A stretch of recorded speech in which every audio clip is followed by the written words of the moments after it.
এই পোশাকে আবার কি সমস্যা? রাস্তায় একটা মানুষকেও এই ধরনের কাপড় পরতে দেখেছো? কেউ পরে এগুলো? আমি তো সারা জীবন এইসব পোশাকই পরলাম, কেউ তো কখনো খারাপ কিছু বলেনি। আচ্ছা, যার যেটা পড়তে ভালো লাগবে, আরাম হবে, সেটাই তো করবে নাকি? না, তুমি এই ধরনের কাপড় পরে বাড়ির বাইরে যাবে না। কিন্তু আমার তো এসব ছাড়াই আর কোনো জামা কাপড় নেই। তাই বলে আমি আর কোনোদিন ওই বাড়ির বাইরে যাব না, এটা আবার হয় নাকি বল? বাবা, এইসব কাপড় পরে তুমি বাড়ির বাইরে যাবে না। আমি তোমাকে নতুন জামা কাপড় কিনে দেবো, সেগুলো পরে যাবে। আর শোনো, তাড়াতাড়ি ফ্রেশ হয়ে নাও, আমাকে বের হতে হবে। ব্রেকফাস্ট টেবিল আসো।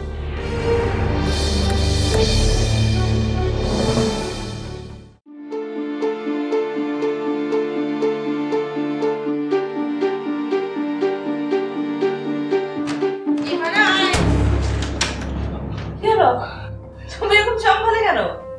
না, তুমি রেডি হওনি কেন? আমরা না বললাম একসাথে শপিং এ যাবো। যাও যাও, রেডি হয়ে নাও। ইবানা, রেডি? ওই তো। বাহ, কত সুন্দর লাগছে দেখতে। মিষ্টি রংটা, রংটা তোকে বেশ মানিয়েছে, খুব সুন্দর লাগছে তোকে। যাও রেডি হয়ে নাও। ছেলেদের তো রেডি হতে বেশি সময় লাগে না। যাও, আমরা এখানেই অপেক্ষা করছি। শোন, আমি ভাবছিলাম কি রংটা দেখে তোর জন্য যদি পিঙ্ক, হালকা পিঙ্ক অথবা ম্যাজেন্টা কালারের কোনো লেহেঙ্গা বা শাড়ি নিলে বেশি ভালো লাগবে না বল? হ্যাঁ, জারদোজি কাজ করা, আমার এটাই বেশি ভালো লাগবে। কি হলো, দাঁড়িয়ে আছো কেন? যাও। ভাবি, আমি না যেতে পারবো না। কেন?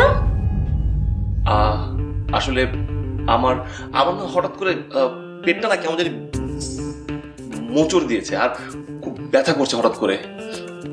কি বলো, শরীর কি বেশি খারাপ করছে? মেডিকেলে নিয়ে যাবো? না না না, কোনো মেডিকেল, কোনো হসপিটালে কোনো দরকার নেই। বাইরে যেতে যেতে আমার অবস্থা আরো বেশি খারাপ হয়ে যাবে, প্রেশার টেশার উঠতে পারে। I am fine, all manage. আচ্ছা, বুঝতে পেরেছি।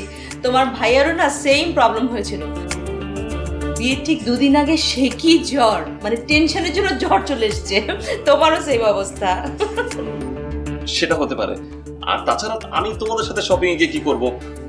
আমার তো তেমন কোনো কাজ নেই তোমাদের ওই যে শপিং ব্যাগ ক্যারি করা ছাড়া। কিন্তু তুমি ছাড়া তোমার পছন্দের কাপড় কিনবো কিভাবে? আমার আর পছন্দ, ইভানা যেটা পছন্দ করবে সেটাই আমার পছন্দ। ও বাবা, বিয়ের আগেই বউয়ের পছন্দের উপর এত বিশ্বাস? Good good. দেখেছিস তোর জন্য কেমন পাত্র আমি ঠিক করেছি? একেবারে আদর্শ। কি ব্যাপার, এরকম গোমরা মুখ করে রেখেছিস কেন? হাস। ভাবি, তোমরা রওনা দাও, আমি একটু। আচ্ছা ঠিক আছে, তুমি যাও। চল চল চল। সব দেখিস তো না?